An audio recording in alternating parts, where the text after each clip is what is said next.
চীন ঢুকে গেছে। তো আমেরিকা তো একটা বড় রকম ধাক্কা দিবে চীনকে।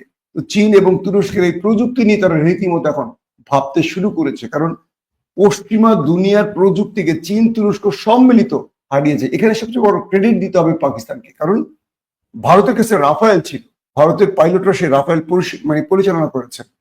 তাদেরকে রাফায়েল কিন্তু অনেক উন্নত মানের এবং খুব আধুনিক প্রযুক্তির যুদ্ধ বিমান, সেটাকে হারিয়েছে পাকিস্তান। এখানে পাইলটদেরও বিশাল ক্রেডিটের ব্যাপার আছে।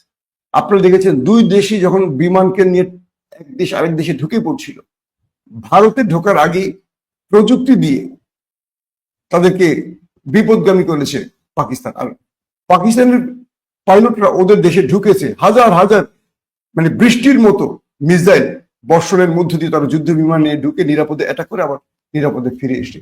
এটা বিশাল ব্যাপার, এটা আল্লাহর ইচ্ছার ব্যাপার আছে, সাহসিকতার ব্যাপার আছে। এবং পাকিস্তানিরাদের আসলেই কি দেখো না, ভীমরুলের জাতি, সাহসী জাতি, এটা প্রমাণ হয়েছে। অবশ্যই